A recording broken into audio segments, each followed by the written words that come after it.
Euforia Islami, semuanya diikin. الله صلى الله عليه وسلم هل انتفعتم بجلدها؟ قالوا إنها ميتة، فقال إنما حرم أكلها. Maksudnya bahawa Rasulullah sallallahu alaihi wasallam mendapati seekor bangkai kambing yang dihadiahkan kepada Maula Maimunah daripada sedekah. Maka sabda Rasulullah sallallahu alaihi wasallam, "Kenapa kamu tidak manfaatkan kulitnya?" Mereka menjawab, "Ia adalah bangkai." Sabda Nabi sallallahu alaihi wasallam, "Sesungguhnya diharamkan makanannya sahaja."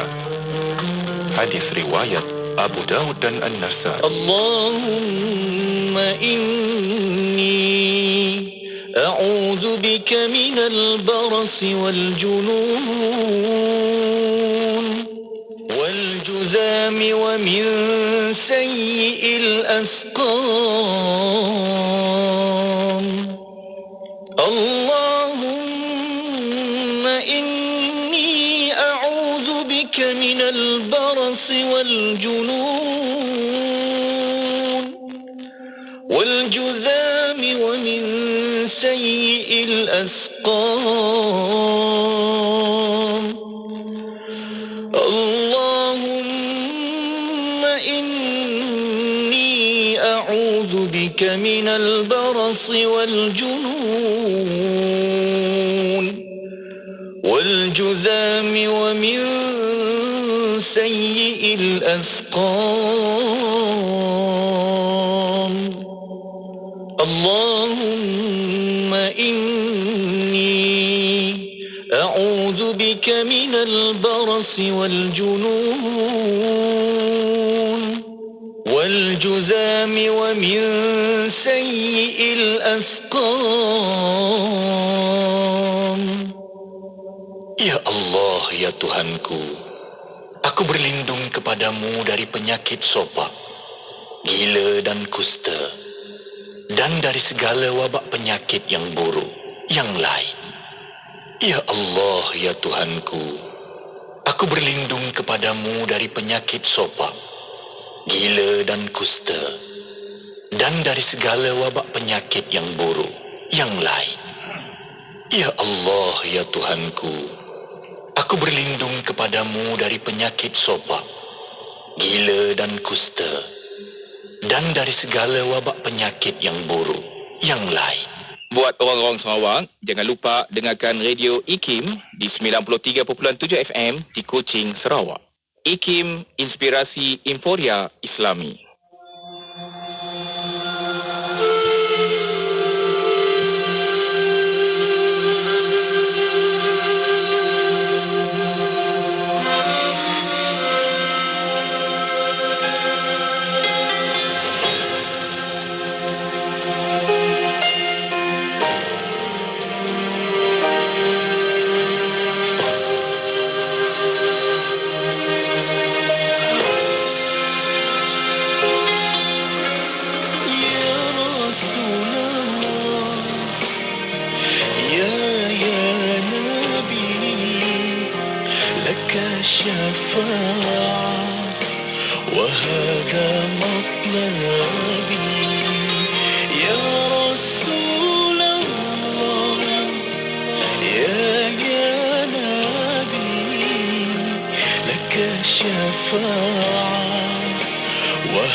حبيبنا لك شفاعة يا رسول الله يا نبي يا رسول الله يا نبي لك شفاعة وهذا مطلبي يا رسول الله يا نبي لك شفاعة وهذا مطلبي. اللهم صل على محمد وعلى آل محمد كما صليت على إبراهيم وعلى آل إبراهيم وبارك على محمد وعلى آل محمد كما باركت على إبراهيم وعلى آل إبراهيم في العالمين إنك حميد مجيد. Engkau harapan setiap insan, syafaatkanlah kami ya khairal anam. Engkau harapan setiap insan, syafaatkanlah kami ya khairal anam. Syafaatkan kami kekasih hatiku, syafaatkan kami kekasih hatiku, syafaatkan kami Ya Rasulullah ya Nabi.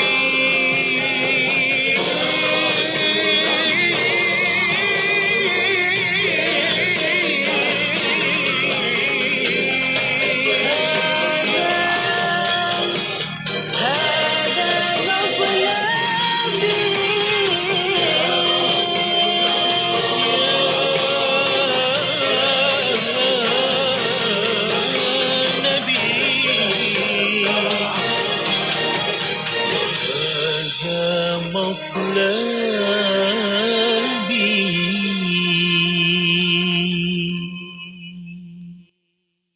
Wadah ilmu sepanjang hari, berkongsi santapan sanubari. Pastinya hanya di IKIM, Inspirasi Inforia Islami.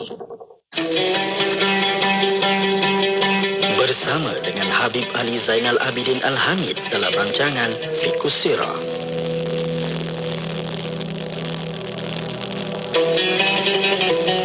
Bismillahirrahmanirrahim. Alhamdulillahi Rabbil Alamin. وبه نستعين على أمور الدنيا والدين والصلاة والسلام على أشرف المرسلين سيدنا محمد وعلى آله وصحبه أجمعين. الحمد لله الذي هدانا لهذا وما كنا لنهتدي لولا أن هدانا الله. اللهم إنا نسألك علما نافعا ورزقا واسعا وعملا متقبلا. أما بعد، السلام عليكم ورحمة الله وبركاته. Bertemu lagi dalam siri Fiqhus Sirah yang diterbitkan oleh Al-Ustaz Muhadir Syahruddin. Dalam Fiqhus Sirah ini, yang pada hari ini kita akan membahaskan berkenaan dengan keputraan Nabi Muhammad sallallahu alaihi wasallam dan penyusuannya. Syekh Muhammad Said Ramadan Al-Buti dalam kitabnya ini menyebutkan terlebih dahulu tentang nasab Nabi Muhammad sallallahu alaihi wasallam. Beliau adalah Nabi Muhammad sallallahu alaihi wasallam bin Abdullah bin Abdul Muttalib bin Hashim bin Abdi Manaf. Nama Abdul Manaf ialah Al-Mughirah ibn Qusay. Kemudian Ibn Qusay, Ibn Kilab, Ibn Murrah, Ibn Ka'ab, Ibn Lu'ay, Ibn Ghalib, Ibn Fihr, Ibn Malik, Ibn Nadar, bin Kinanah bin Khuzaimah bin Mudrikah bin Ilyas bin Mudhar bin Nizar bin Ma'ad bin Adnan. Nasab Nabi SAW yang panjang ini disebutkan sendiri oleh Nabi Muhammad SAW, sehingga ahli sejarah atau ahli sirah menitik beratkan tentang kesahihan yang muktamad dan disepakati oleh jumhur ahli sunnah wal jamaah tentang nasab beliau itu adalah sampai kepada Adnan. Adapun daripada Adnan sampai ke Nabi Ismail, ataupun daripada Nabi Ismail terus sampai kepada Nabi Adam alaihissalam, banyak pelbagai riwayat yang berbeza satu dengan yang lain tentang nasab Nabi Muhammad SAW, tetapi yang disepakati bersama adalah nasab beliau sampai ke Adnan.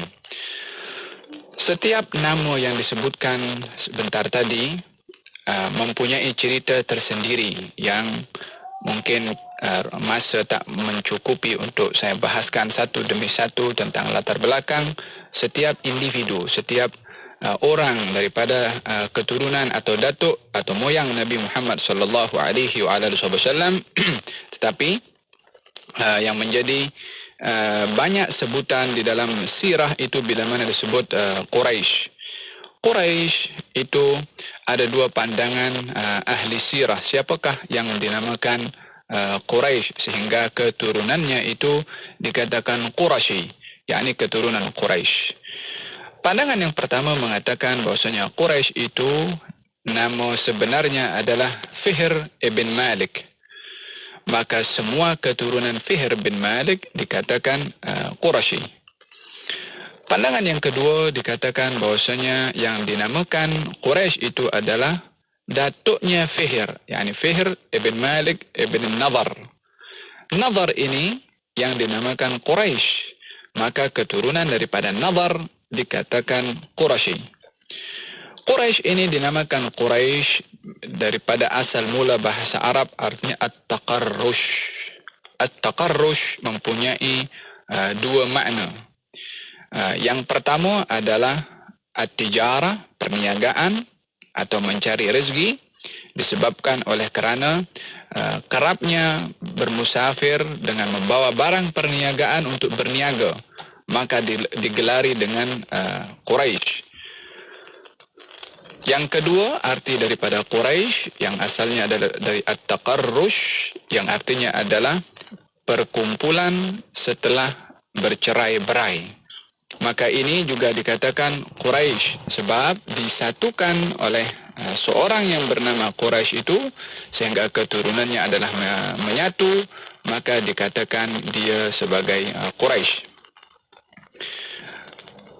Diriwayatkan oleh Al-Imam Muslim dengan sanadnya yang sahih, sabda Rasulullah sallallahu alaihi wasallam, "Inna Allah astafa Kinanata min walad Ismail, wastafa Quraisyan min Kinanah, wastafa Hashiman min Quraisy, wastafani min Bani Hashim." Maksudnya sesungguhnya Allah telah memilih Kinanah di antara anak-anak Ismail, dan dipilihnya Quraisy dari Kinanah, dan dipilihnya Hashim dari Quraisy, dan dipilihnya saya dari Bani Hashim, yakni Nabi Muhammad sallallahu alaihi wasallam. Baginda dilahirkan pada tahun Gajah, yaitu tahun di mana Abraha al-Ashram telah melanggar masuk ke kota Mekah dalam rangka percubaannya hendak menawan dan memusnahkan Ka'bah. Namun demikian, percubaan tadi telah menemui kegagalan yang amat pahit, di mana Allah Subhanahu wa taala telah memutuskan sekumpulan burung-burung ababil memusnahkan Abraha dan angkatannya. Kejadian ini telah diterangkan di dalam Al-Quran dengan jelas sekali. Mengikut pendapat yang paling hampir dan nyata, baginda telah dilahirkan pada hari Itsnain, tanggal 12 hari bulan Rabiul Awal. Berkenaan dengan hari Itsnain, yaitu Di dalam hadis yang sahih, baginda Rasulullah sallallahu alaihi wasallam ditanya tentang hukum berpuasa pada hari Itsnain. Maka Nabi menjawab, hari itu adalah hari aku dilahirkan dan hari itu hari aku diangkat oleh Allah menjadi Nabi, yakni diturunkan Al-Quran kepada Nabi sallallahu alaihi wasallam pada hari Itsnain. Baginda adalah yatim ketika dilahirkan. Ayahandanya wafat ketika baginda baru 2 bulan dalam kandungan ibunya. yakni wafatnya ayahanda baginda Rasulullah yang bernama Abdullah di Madinah ketika beliau berziarah kepada ahli keluarga daripada ibunya, yakni keluarga ibu ayahanda baginda Rasulullah berasal daripada Bani An-Najjar, yaitu daripada kota Madinah. Maka ayahanda baginda Rasulullah ketika berziarah ke Madinah kepada ahli keluarganya terkena penyakit di situ, kemudian meninggal dunia dan dikebumikan di kota Madinah. Setelah lahir, baginda dipelihara oleh datuknya Abdul Muttalib yang kemudian disusukan kepada seorang perempuan dari puak Bani Sa'ad bin Bakar yang bernama Halimatu As-Sa'diyah atau Halimah binti Zu'aib. Ini adalah merupakan kebiasaan atau adat istiadat orang Arab pada ketika itu. Ahli sirah telah sebulat suara mengatakan bahawa kampung Bani Sa'ad ketika itu mengalami kemarau yang teruk. Sampai sahaja Nabi Muhammad sallallahu alaihi wasallam ke rumah Halimah Sa'diyah yang menyusui baginda Rasulullah, ketika itu keadaan pun berubah. Kampung yang dulunya kering tandus mulai menghijau. Kambing ternakan yang dahulunya kelaparan kini bila kembali daripada ladang ternakan kelihatan riang dan uncang-uncang susunya penuh dengan susu. Mengikut apa yang diriwayatkan oleh Imam Muslim bahwasanya Rasulullah sallallahu alaihi wasallam telah dibedah perutnya semasa berada di Bani Sa'ad. Ketika itu baginda baru berusia 5 tahun.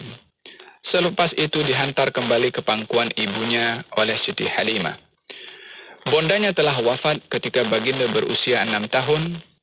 Ini membawa baginda menjadi seorang yatim piatu.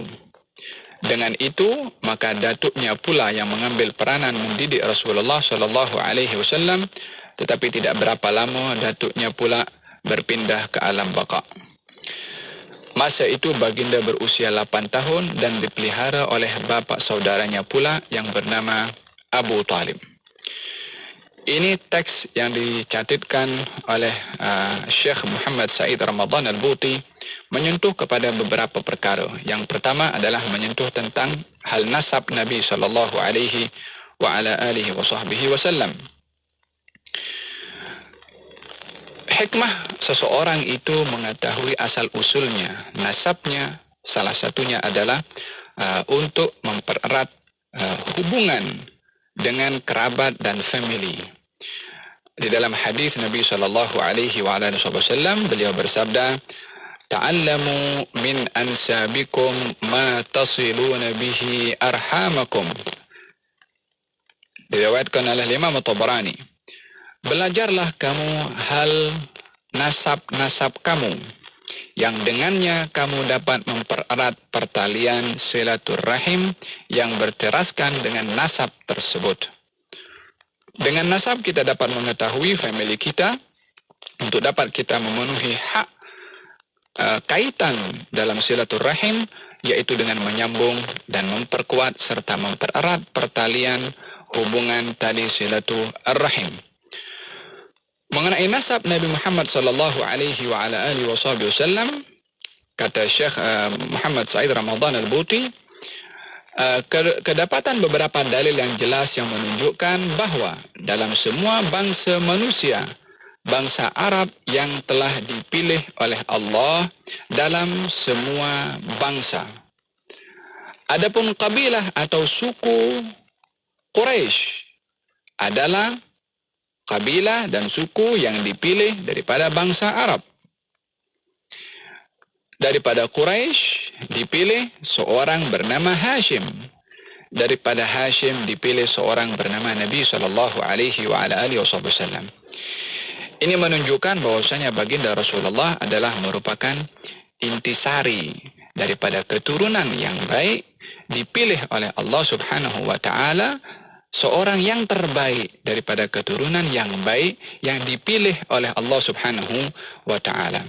Ini menunjukkan bahwasanya keturunan dan asal usul baginda Rasulullah sallallahu alaihi wasallam adalah merupakan asal usul dan keturunan yang terpilih, yang dipilih oleh Allah Subhanahu wa taala. Dalam hal ini Imam At-Tirmidzi meriwayatkan sebuah hadis bahwasanya baginda Rasulullah sallallahu alaihi wasallam berdiri di atas mimbar lalu berkata, "Siapakah saya ini?" Para sahabat menjawab, "Engkau adalah Rasulullah." Ujar baginda Rasulullah, "Saya Muhammad bin Abdullah bin Abdul Muttalib. Sesungguhnya Allah telah menjadikan makhluk, kemudian ia dijadikan mereka dua golongan. Maka ia jadikan atau Allah jadikan saya dalam golongan mereka yang paling baik. Kemudian ia jadikan mereka beberapa kabilah, yakni satu golongan ini dijadikan beberapa kabilah. Maka Allah menjadikan aku dalam kabilah yang paling baik. Kemudian Allah jadikan beberapa rumah tangga. Maka dia Allah jadikan saya dalam rumah tangga yang paling baik. Dan saya adalah orang yang paling baik di antara mereka." Dan hadis ini menentukan atau menyatakan tentang keturunan dan asal usul Nabi Muhammad sallallahu alaihi wa ala alihi wasallam adalah merupakan keturunan yang baik daripada keturunan orang-orang yang baik. Mungkin perlu saya sentuh di sini berkenaan dengan beberapa isu atau satu isu yang menjadi satu tanda tanya kepada sebahagian orang tentang kedua ibu bapa Nabi Muhammad sallallahu alaihi wa ala alihi wasallam. Terdapat pelbagai pandangan ulama dengan dalil-dalil yang mereka kemukakan di dalam memberikan ulasan tentang status kedua orang tua atau kedua ibu bapa Nabi Muhammad sallallahu alaihi wa ala alihi wasallam. Kalau saya boleh ringkaskan, ada 3 pandangan di sini. Yang pertama adalah yang berpandangan bahwasanya kedua ibu bapa Nabi sallallahu alaihi wa ala alihi wasallam adalah tidak selamat. Ini mereka berpandangan dengan hadis yang ada di dalam Sahih Muslim. Pandangan yang kedua, mereka berpandangan bahwasanya kedua ibu bapa Nabi Muhammad sallallahu alaihi wa alihi wasallam adalah tergolong dalam golongan orang-orang yang berada pada masa fatrah. Masa fatrah ini adalah masa kekosongan Nabi pada masa tersebut. Yakni tak ada Nabi yang diutus oleh Allah Subhanahu wa ta'ala. Ulama mempunyai beberapa pandangan berkenaan dengan satu kaum bila mana tak ada Nabi yang diutus oleh Allah Subhanahu wa ta'ala. Di manakah kedudukan atau apakah status kaum tersebut di sisi Allah Subhanahu wa ta'ala? Ini adalah mungkin yang disebabkan perbezaan pandangan ulama tentang status mereka ini. Para ulama merujuk kepada firman Allah Subhanahu wa ta'ala, "Wa ma kunna mu'adzibina hatta nab'atha rasula." Kami tidak akan mengazab sesetengah kaum melainkan kami, yakni Allah Subhanahu wa ta'ala telah utus kepada mereka rasul, yakni sebagai hujjah bahwasanya sudah ada yang menyampaikan kepada mereka tentang agama yang benar dan mereka ingkar dan mereka kufur, barulah mereka akan dihukum dan diazab oleh Allah Subhanahu wa ta'ala karena hujjah sudah diberikan oleh Allah kepada mereka. Pandangan yang kedua yang saya maksudkan ini menisbahkan atau menggolongkan kedua ibu bapa Nabi dalam golongan fatrah, dalam golongan orang-orang yang hidup di zaman kekosongan atau ketiadaan Nabi yang diutus oleh Allah Subhanahu wa ta'ala untuk menyampaikan agama yang benar. Maka mereka melihat tentang kedudukan mereka orang-orang berada di zaman fatrah ini dengan mengatakan bahwasanya mereka pada akhirnya akan diselamatkan oleh Allah Subhanahu wa taala dan dimasukkan ke dalam syurga. Mereka berpandangan demikian dengan beberapa hadis. Saya akan jelaskan di sini ada dua hadis. Yang pertama adalah diriwayatkan oleh Imam Hakim dalam kitab Al-Mustadrak. Yang kedua adalah diriwayatkan oleh Imam Ahmad Ibn Hanbal. Dan saya akan berikan penjelasan komen Imam Ibn Hajar berkenaan dengan beberapa riwayat yang akan dibacakan sebentar lagi. Riwayat yang pertama diriwayatkan oleh Thauban bahwasanya Nabi sallallahu alaihi wasallam bersabda, "Idza kana yaumul qiyamah jaa ahlul jahiliyah." Bila mana tiba hari kiamat, orang-orang yang hidup di zaman jahiliyah akan datang, yahmiluna awthanahum. Mereka membawa berhala-berhala mereka. Wa ala zuhurihim. Dan juga memikul kepada berhala-berhala itu di belakang mereka. Fas'alhum rabbuhum fayaqulun. Maka Allah Subhanahu wa taala bertanya kepada mereka tentang perbuatan mereka itu. Mereka menjawab, Rabbana lam tursil ilaina rasulan. Wahai Tuhan kami, Engkau tidak mengutuskan kepada kami seorang rasul. Walam ya'tina laka amrun. Dan tidak datang kepada kami ajaran daripada Engkau. Walau arsalta ilaina rasulan lakunna atwa ibadik. Kalau Engkau turunkan atau utuskan kepada kami seorang rasul, maka kami akan menjadi hamba-hambamu yang paling taat kepadamu. Lalu Allah berfirman kepada mereka, Ara'aitukum in amartukum bi amrin tuti'uni? Adakah kamu, bila mana aku perintahkan sekarang ini, kamu akan taat kepada aku? Mereka menjawab, na'am, ya. Maka Allah Subhanahu wa ta'ala memerintahkan kepada mereka untuk masuk ke neraka Jahannam. Fayadkhuluha. Maka mereka menghampiri kepada Jahannam itu. Fayantaliquna hatta idza danaw minha, sehingga ketika mereka sudah hampir kepada neraka Jahannam, wajadu laha taghayyudan wa zafira. Mereka melihat api menyala dengan begitu panas.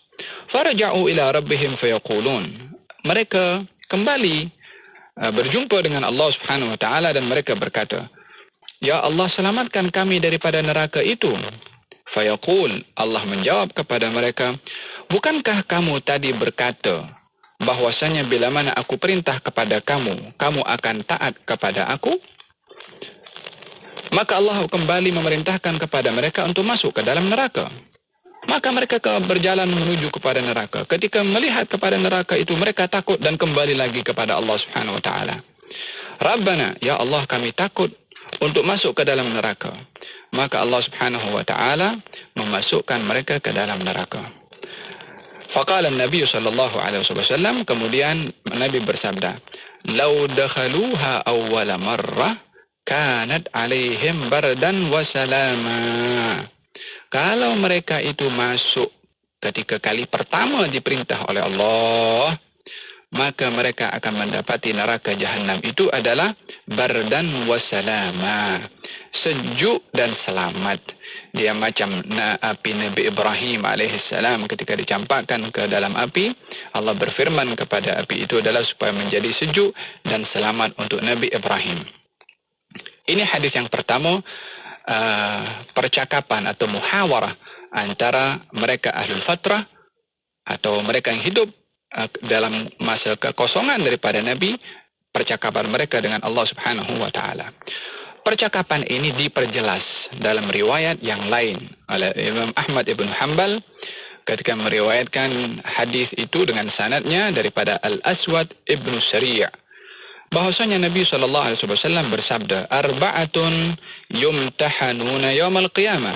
Ada 4 golongan yang akan diuji nanti di hari kiamat. Yang pertama, rajulun asam, la yasma'u syai'an, seorang yang tuli yang tak boleh mendengar apa-apa. Yang kedua, rajulun ahmaq, yakni seorang yang dungu ataupun yang jahil. Yang ketiga, warajulun harim, seorang yang tua bangka, warajulun mata fi fatrah. Dan yang keempat adalah seorang yang meninggal dunia atau yang mati pada waktu fatrah, yakni pada waktu kekosongan daripada Nabi. Fa'ammal asam, adapun orang yang tuli itu berkata, ya Allah, telah datang kepada aku Islam, tetapi aku tak boleh dengar untuk aku boleh faham.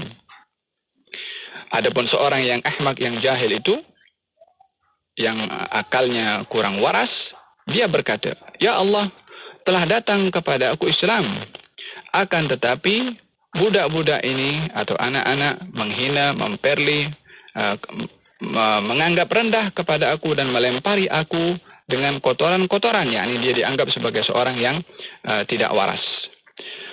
Wa ammal harim, adapun orang yang tua bangka, dia berkata, al-harim ini orang tua bangka yang sampai kepada usia nyanyuk.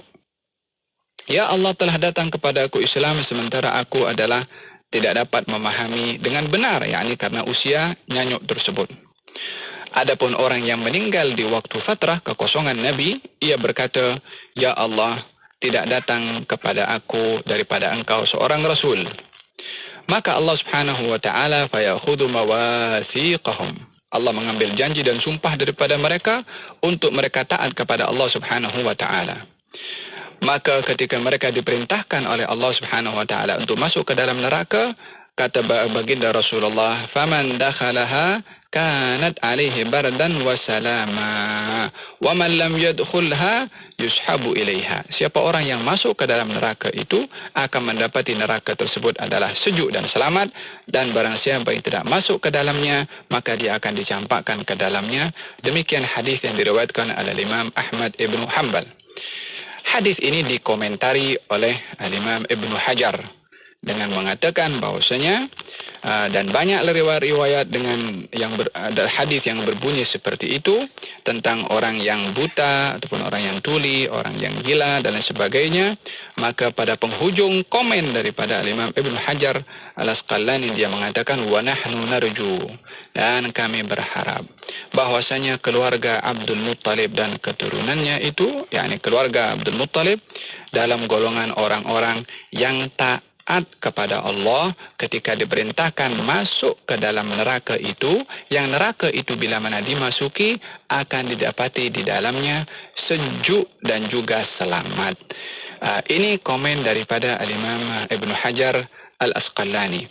Al-Imam As-Suyuti mengatakan, untuk pengetahuan kepada sidang pendengar Radio IKIM yang dirahmati Allah Subhanahu wa taala, Al-Imam As-Suyuti menuliskan beberapa buku berkenaan dengan status kedua ibu bapa Nabi sallallahu alaihi wasallam dalam tis'ah rasail, 9 risalah yang ditulis oleh Al-Imam As-Suyuti berkenaan dengan kedua ibu bapa Nabi sallallahu alaihi wasallam, dan kitab yang ditulisnya juga bernama Masalik Al-Hunafa fi Walidai Al-Mustafa. Masalik Al-Hunafa, jalan orang-orang yang baik di dalam menyikapi tentang status kedua ibu bapa Al-Mustafa, yaitu Nabi Muhammad sallallahu alaihi wasallam. Dalam komennya Al-Imam As-Suyuti mengatakan, adakah dua hadis tadi yang saya bacakan itu merangkumi kepada seluruh masyarakat jahiliyah? Al-Imam As-Suyuti mengatakan tidak, tapi itu khusus kepada seseorang yang tidak sampai kepada mereka dakwah daripada Nabi, baik itu Nabi Ibrahim ataupun Nabi Ismail. Adapun sesiapa yang sampai kepada mereka dakwah para anbiya tetapi mereka kufur, maka mereka adalah akan dicampakkan ke neraka oleh Allah Subhanahu wa taala. Kata Imam Suyuti, wa ammal abawani syarifan, adapun kedua ibu bapa Nabi sallallahu alaihi wasallam yang mulia itu, fadhahir min halihima, Yang nampak daripada keadaan mereka berdua itu bahwasanya mereka tergolong daripada golongan yang tidak sampai kepada mereka dakwah Nabi yang diutus oleh Allah sebelum Nabi Muhammad sallallahu alaihi wa ala alihi wasallam. Yakni dengan kata lain menisbahkan bahwasanya kedua ibu bapa Nabi mengikut pandangan Al-Imam Suyuti dalam golongan orang-orang yang diselamatkan oleh Allah Subhanahu wa taala. Demikian juga pandangan Al-Imam Fakhruddin Ar-Razi dalam kitabnya Asraru At-Tanzil membuat komentar yang lebih kurang sama tentang keselamatan kedua ibu bapa Nabi sallallahu alaihi wa alihi wasallam. Al-Imam pensyarah kepada kitab Sunan Abi Dawud dalam kitab Aunul Ma'bud memberikan komen tentang sikap yang ketiga. Kalau tadi saya katakan sikap yang pertama mengatakan tak selamat, pandangan yang kedua mengatakan selamat, pandangan yang ketiga mengatakan bahwasanya adalah at-tawaqquf, yakni at-tawaqquf ini no comment. Kalau tak berani nak menisbahkan selamat, jangan menisbahkan tak selamat. Lebih baik berada di tengah, no comment berkenaan dengan status kedua ibu bapa Nabi sallallahu alaihi wasallam sebagaimana dikatakan oleh Syekh Tajuddin Al-Faqihani dalam kitab Al-Fajru Al-Munir. Wa qala ba'd al-ulama at-tawaqquf fil bab huwa al-aslam. Sebagian ulama berpandangan bersifat tawakuf, yakni no comment dalam bab ini adalah lebih selamat, wa huwa kalamun hasan, dan ini adalah merupakan satu pandangan yang baik juga. Kita bila mana melihat kepada beberapa sejarah yang atau sirah yang menuliskan tentang kedua ibu bapa Nabi sallallahu alaihi wasallam, melihat bagaimana peristiwa ketika seorang wanita Yahudi datang kepada Abdullah ayah Nabi sallallahu alaihi wasallam sebelum ayahanda baginda Rasulullah menikah, menawarkan dirinya kepada ayahanda baginda Rasulullah. Baginda pernah bersabda, kharajtu min nikahin la min sifah. Saya ini dilahirkan daripada nikah, bukan daripada sifah. Sifah iaitu zina. Nikah itu tidak disebutkan nikah dengan penuh syaratnya dan lengkap dan benar dan sah, melainkan bila mana dia sesuai dengan apa yang dikehendaki oleh Allah Subhanahu wa taala. Statement Nabi dalam hadisnya yang menyatakan dirinya itu keluar daripada nikah, yakni dengan ajaran yang menghantarkan pernikahan itu adalah ajaran yang ditetapkan oleh Allah, sehingga perkahwinan yang terjadi antara ayahanda baginda Rasulullah dengan ibunya adalah mengikut kepada syariat yang ditetapkan oleh Allah Subhanahu wa taala, dan tidak mengikut kepada syariat itu kecuali meyakini dan mengimani kepada syariat tersebut. Dalam hal ini kita melihat bahwasanya baginda Rasulullah sallallahu alaihi wasallam dilahirkan daripada pernikahan, bukan daripada sifah. Ayahanda baginda Rasulullah ketika dibawa oleh Abdul Muttalib untuk meminang kepada Siti Aminah, lalu ke sebuah rumah yang didiami oleh seorang kahinah wanita Yahudiyah yang menawarkan tubuhnya untuk didatangi oleh ayahanda baginda Rasulullah.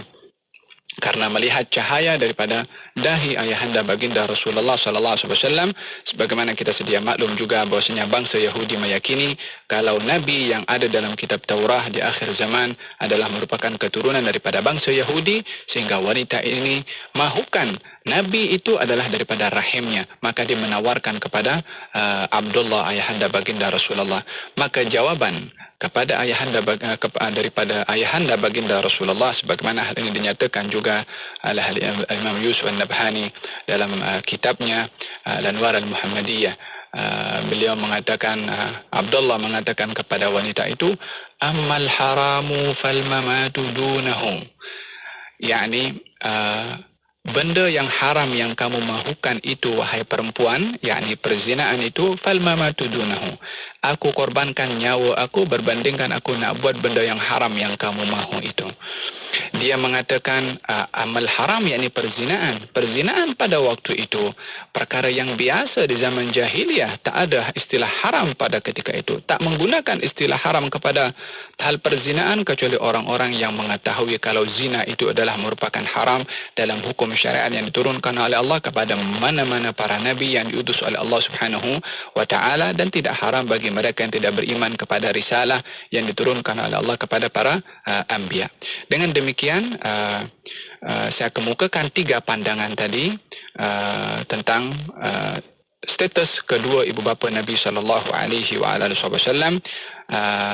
Alangkah baiknya kalau kita mengambil sikap penghormatan kepada baginda Rasulullah sallallahu alaihi wasallam dengan menghindari daripada kata-kata yang kalau beliau ada di hadapan kita mungkin akan terkilan perasaan dan hatinya. Baginda Rasulullah pernah bersabda ketika memberikan jaminan kepada Ikrimah bin Abi Jahal yang lari daripada kota Mekah menuju Jeddah dan ingin menyeberangi lautan, kemudian diberi jaminan kalau Ikrimah bin Abi Jahal itu tidak akan dibunuh, maka Ikrimah kembali ke Mekah.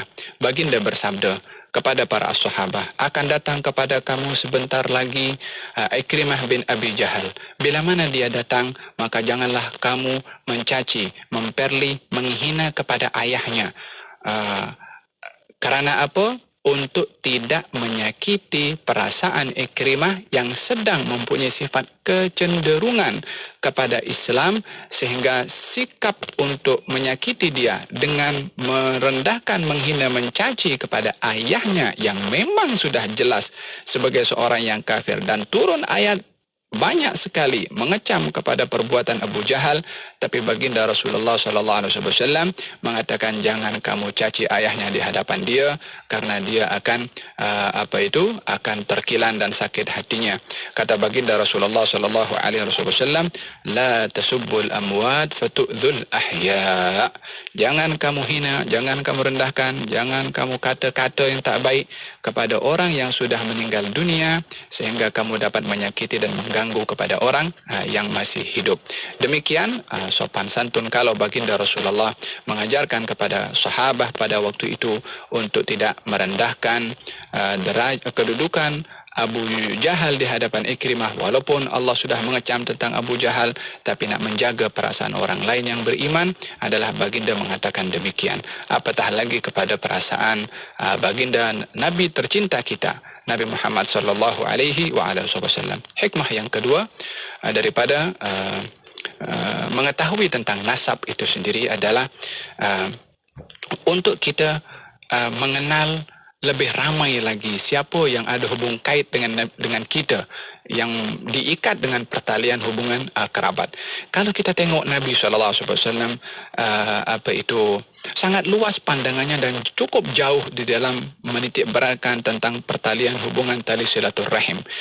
Saya kutip satu hadis di sini yang cukup menarik perhatian saya ketika saya baca sidang pendengar Radio IKIM dirahmati Allah Subhanahu wa taala, adalah hadis yang dibawakan juga oleh Imam Nawawi dalam kitab Riyadhus Shalihin. Baginda Rasulullah sallallahu alaihi wasallam bersabda, "Sataftahuna Misra." Kamu akan membuka, yakni akan membebaskan kota Mesir atau negeri Mesir. Wahia ardun yusamma fiha al-qirat, yaitu negeri yang dinamakan al-qirat, yakni mata uang yang digunakan pada waktu itu adalah al-qirat. Fastausu bi ahliha khaira. Bila mana kamu membebaskan kota Mesir itu, hendaklah kamu bersikap baik kepada penduduk-penduduk Mesir. Kenapa ya Rasulullah? Wahai Nabi yang dikasihi, kenapa engkau berpesan kepada sahabat-sahabatmu bila mana membuka kota Mesir itu supaya berbuat baik kepada mereka secara khusus, walaupun secara amnya kita adalah tak dibenarkan untuk menganiaya kepada sesiapa yang tak boleh untuk dianiaya, tapi kenapa khas Mesir pada waktu itu? Kata baginda Rasulullah, fa inna lahum dhimmatan wa rahima. Bagi mereka atau merupakan hak mereka orang-orang Mesir, zimmah perlindungan, dan juga rahimah pertalian tali silatu ar-rahim. Dalam riwayat yang lain, fa ahsinu ila ahliha. hendaklah kamu berbuat baik kepada mereka, kepada penduduknya, sebab kamu mempunyai pertalian dan juga ikatan melalui pernikahan atau periparan. Yang dimaksudkan oleh Nabi SAW mengingatkan kepada para as-sahabah bila mana membebaskan kota Mesir untuk berbuat baik kepada penduduk Mesir disebabkan oleh kerana keterkaitan pertalian hubungan tali silaturahim. Di manakah letak keterikatan itu? Daripada dua. Yang pertama adalah daripada Siti Hajar. Siti Hajar adalah istri kepada Nabi Ibrahim, ibu kepada Nabi Ismail. Dia berasal daripada negara Mesir. Orang-orang Arab yang ada di Mekah pada waktu itu adalah keturunan kepada Nabi Ismail.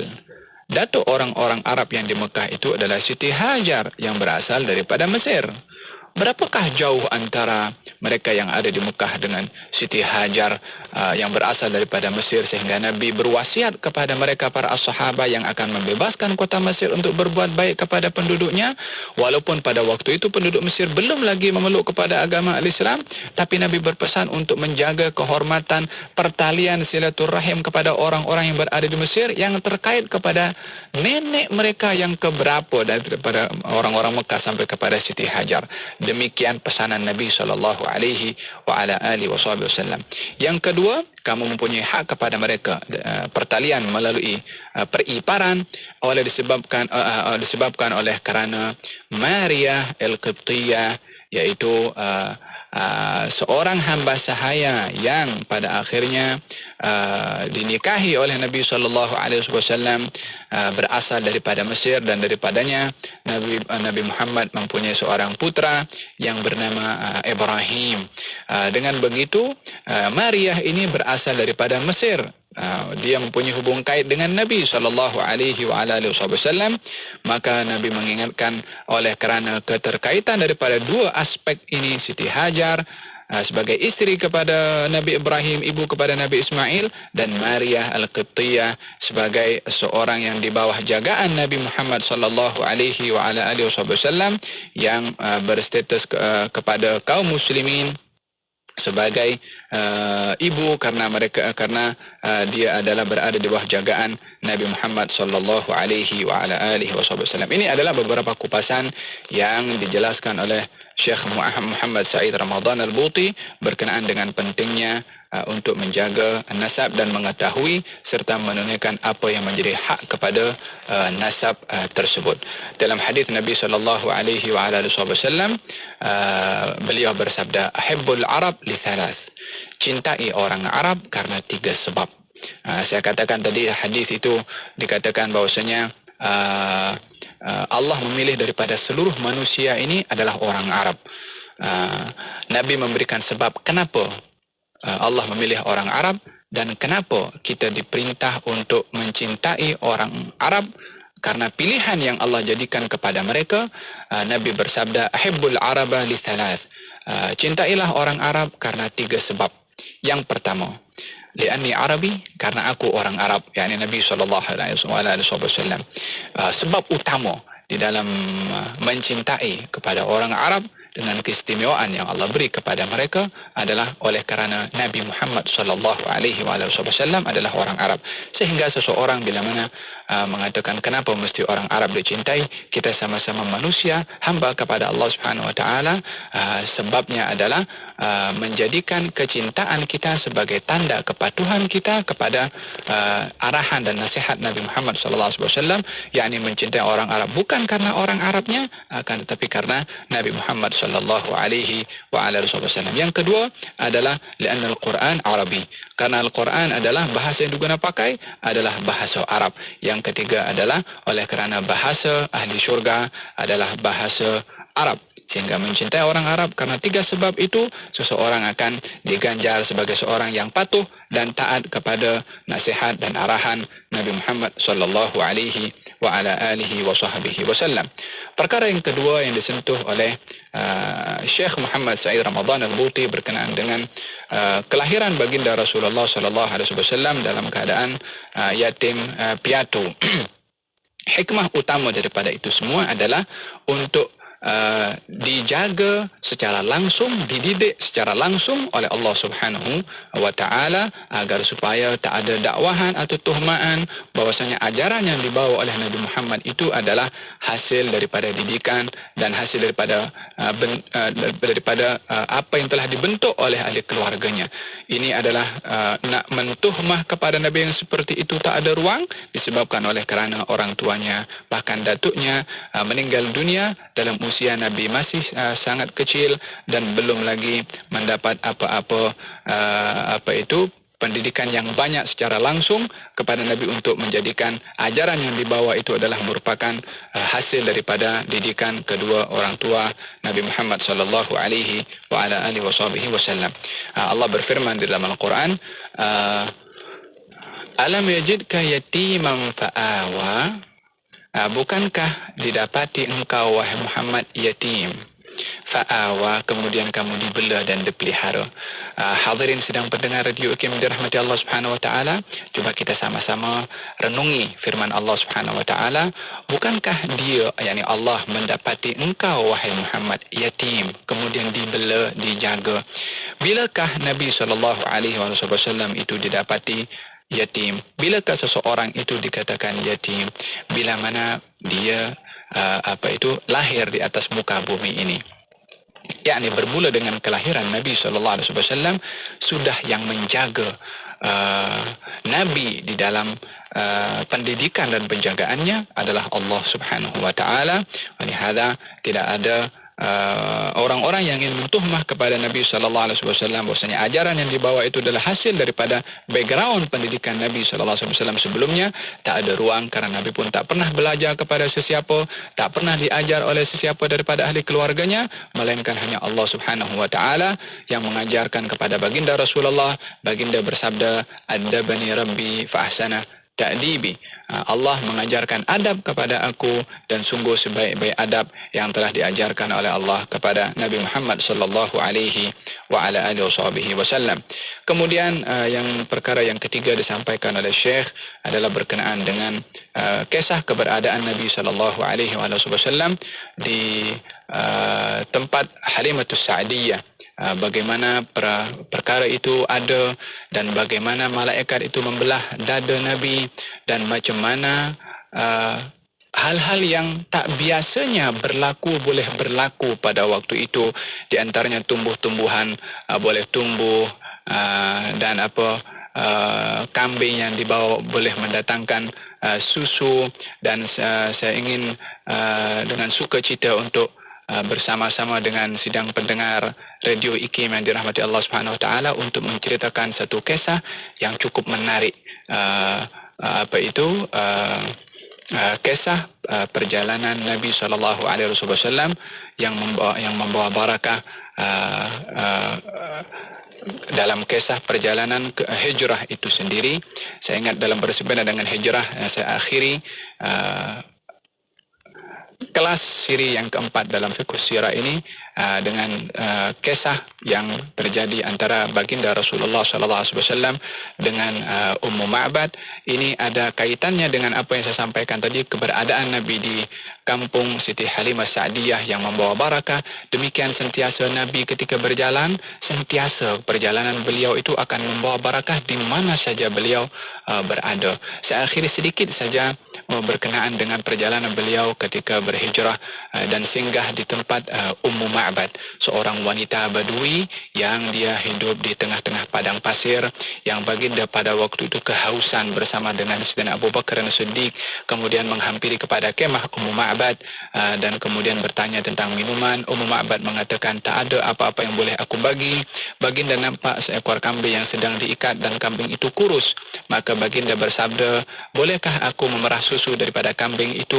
Kata Ummu Ma'bad mengatakan, kambing itu tidak dibawa bersama dengan saudara-saudara kambing itu yang lain disebabkan dia tak mampu nak berjalan. Jadi dibiarkan di situ sebab dia dah lemah, yakni tak ada apa-apa kepada kambing itu. Kata baginda Rasulullah, kalau boleh aku nak cubalah perah susu daripada dia. Kata Ummu Ma'bad, silahkan saja kalau kamu nak cuba. Maka dihampiri kambing itu oleh Nabi dan ditepuk tangannya tempat susu itu oleh Nabi.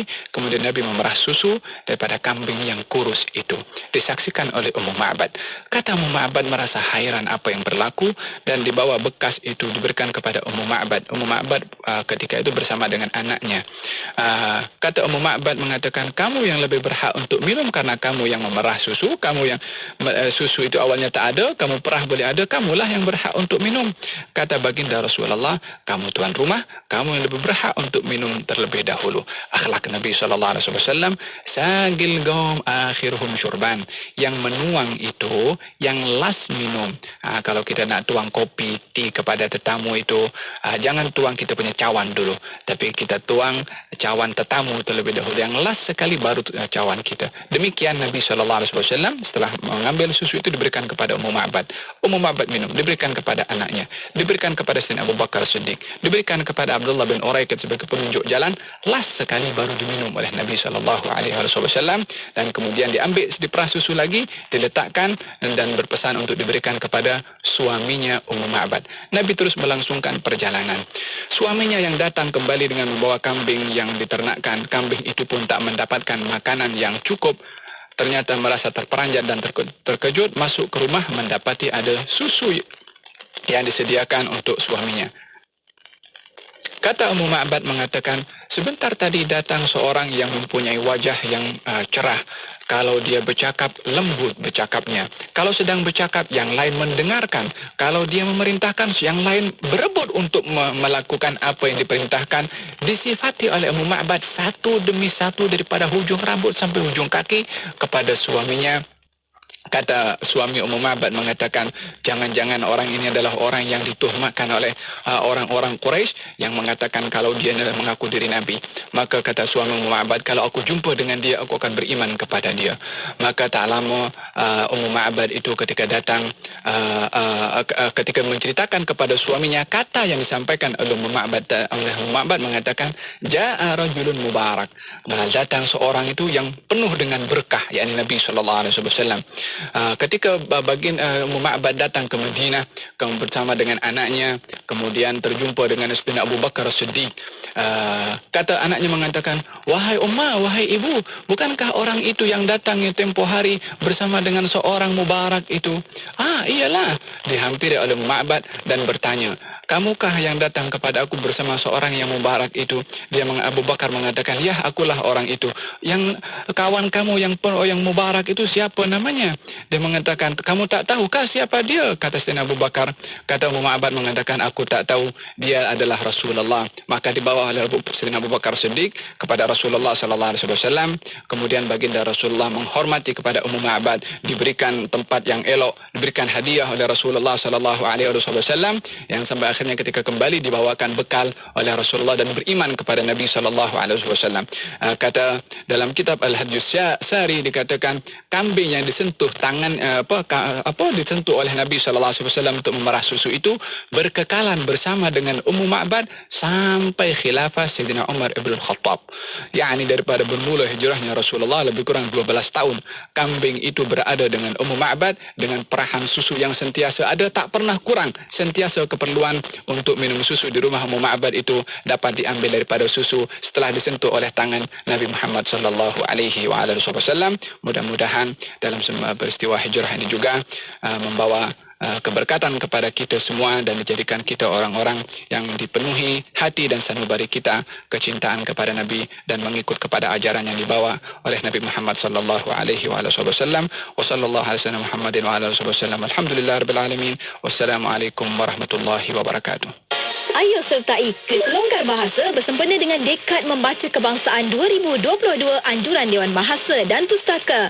Jadi pemanggil bertuah menerusi slot aspirasi 10.1 setiap Isnin hingga Jumaat bermula 1 November 2022 dan rebut peluang menangi voucher buku Dewan Bahasa dan Pustaka bernilai RM200. Anda hanya perlu kenal pasti perkataan yang terkini bagi menggambarkan maksud yang sama dengan perkataan arkaik yang diberikan oleh penyampai. Menarik kan? Apa lagi? Jangan lepaskan peluang sertai kuis selongkar bahasa hanya di Radio IKIM, Inspirasi Inforia Islami. Inspirasi Inforia Islami, semuanya di IKIM. Yang pertama adalah dari aspek akidah. Melampau batas dalam kepercayaan, melampau batas di dalam akidah. Dia dah muncul